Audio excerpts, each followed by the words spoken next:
Bueno, ahora vamos a hablar del último parámetro, que serían los escapes básicos.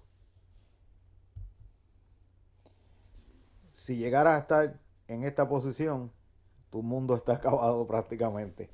Antes de que ocurra esto, cuando ya tú veas que la persona va a obtener el control, tienes que sentarte. Tienes que rodar y sentarte. Si estás en esta posición, tienes que tratar de rodar y sentarte. Si la persona no lo permite, entonces hay unos escapes para esta posición, pero los vamos a tratar más tarde. Ahora vamos a hablar de la posición más básica. En la parte defensiva, lo primero que tengo que hacer es defender el cuello, escurrir el cuerpo hacia abajo, como vimos en el video anterior. Si el cinturón no lo permite, no nos permite bajar, entonces el escape mejor es hacia arriba. Y mantenga los codos pegados del cuerpo siempre.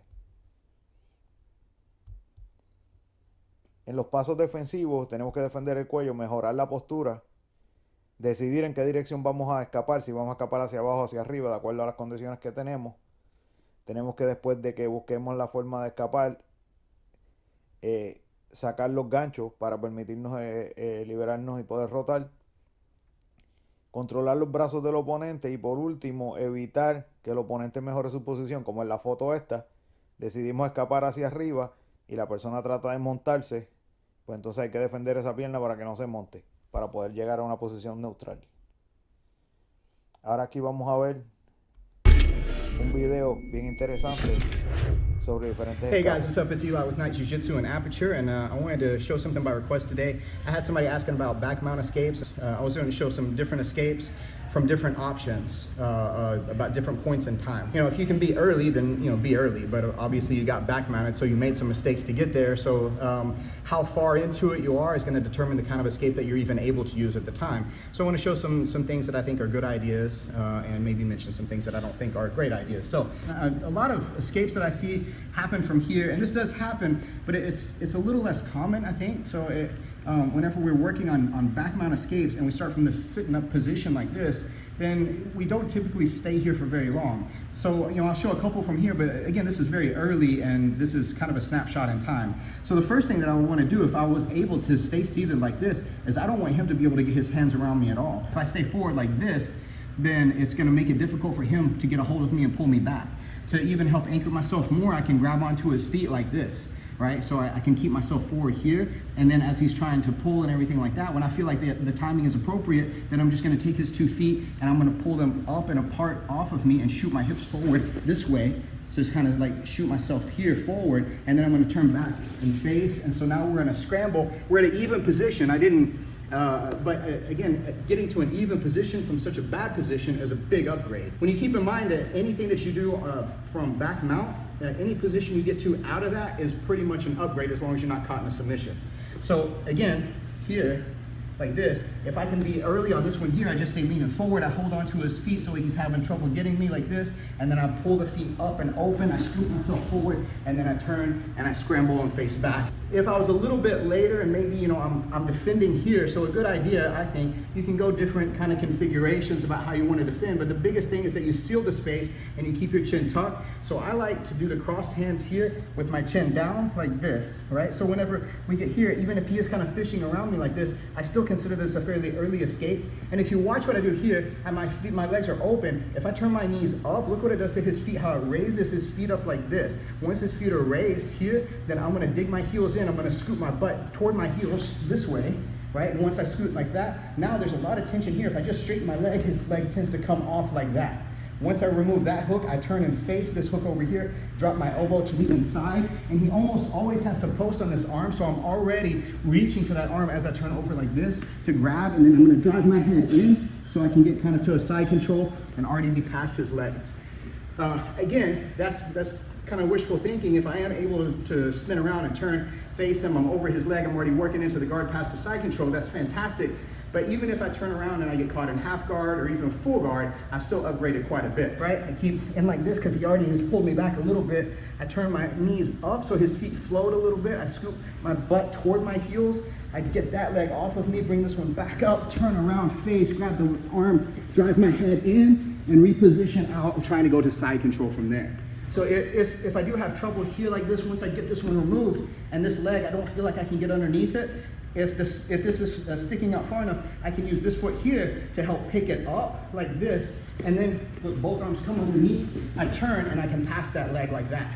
Okay? So one more time on this one. This is for whenever I have enough of this leg sticking out. After this one here, so I'm guarding, I scoot forward, I remove the first hook, I pull my foot in underneath his ankle, I'm gonna lift that up, dive both my hands underneath his leg, and then I'm gonna shoot this one like I'm swimming here, so that I already go into the pass, like that.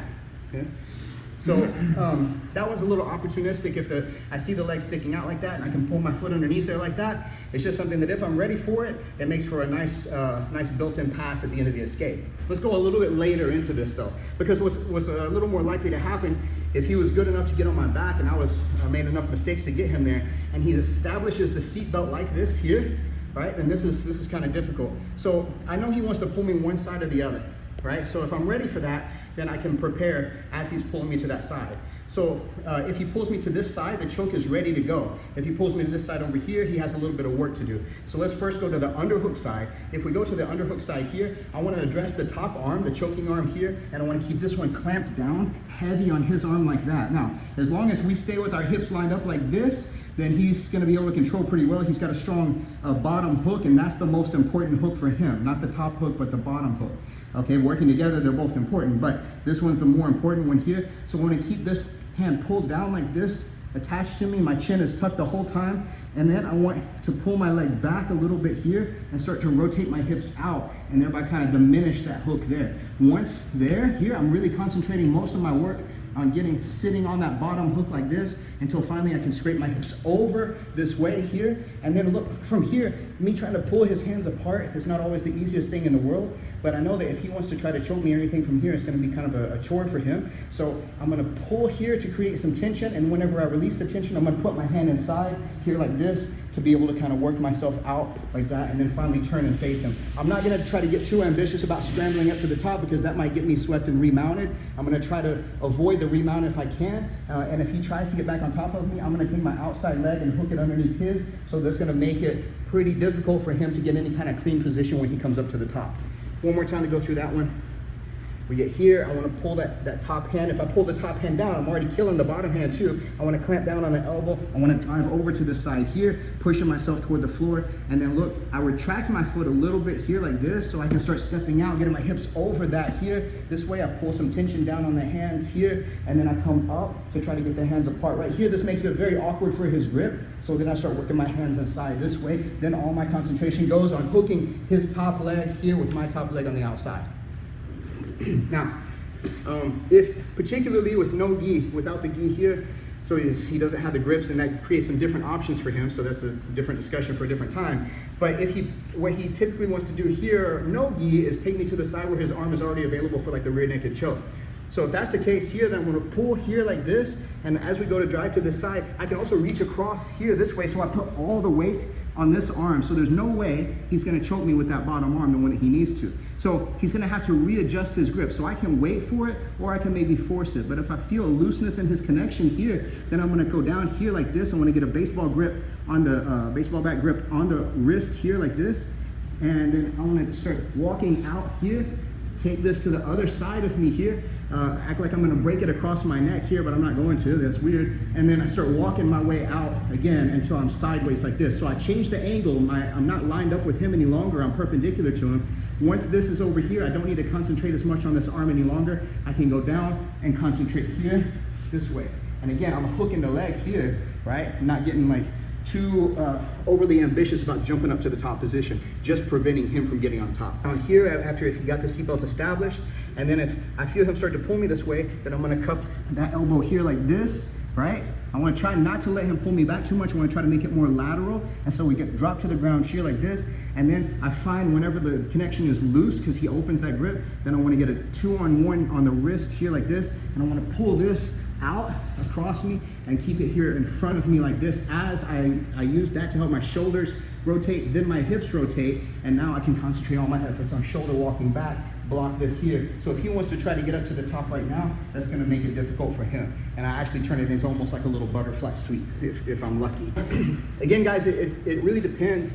I'm late in the game, I'm in a very bad position, but it depends on like how late in the game that I am. You know, so if he doesn't have the seatbelt established, or if he doesn't have me stretch back, or he doesn't have me pulled to the side, whatever the case is, it changes what my options are, right? So anyway, let me know what you think about those, and if you have any other questions about back mount escapes, or about the gi, or about any other positions, then let me know that too. I appreciate you guys watching. Keep watching Night Jiu Jitsu and Aperture. Thanks a lot.